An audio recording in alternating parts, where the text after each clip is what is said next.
नंदुरबार जिल्ह्यातील शहादा तालुक्यातील सारंगखेडा येथील एकमुखी दत्तप्रभूंच्या यात्रेला दत्त जयंतीपासून सुरुवात होते.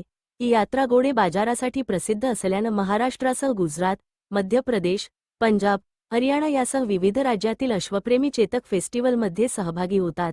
यात अश्वांच्या विविध स्पर्धांचं आयोजन करण्यात येतं. त्याचबरोबर देशभरातून नामांकित आणि उच्च प्रतीचे अश्व चेतक फेस्टिवलमध्ये सहभागी होतात. आजपर्यंत जवळपास 2000 पेक्षा अधिक अश्व विक्रीसाठी सहभागी झाले होते. गेल्या वर्षी अश्व विक्रीतून जवळपास 4 कोटींची उलाढाल झाली होती. यंदाही विक्रम नोंदविला जाईल असा विश्वास आयोजक जयपाल सिंह रावल यांनी व्यक्त केला आहे. एकमुखी दत्तप्रभूंच्या यात्रोत्सवाला प्रारंभ. सारंगखेडा येथे एकमुखी दत्तप्रभूंचं मंदिर आहे. दरवर्षी येथे दत्तजयंतीला 20 ते 22 दिवस यात्रा भरते.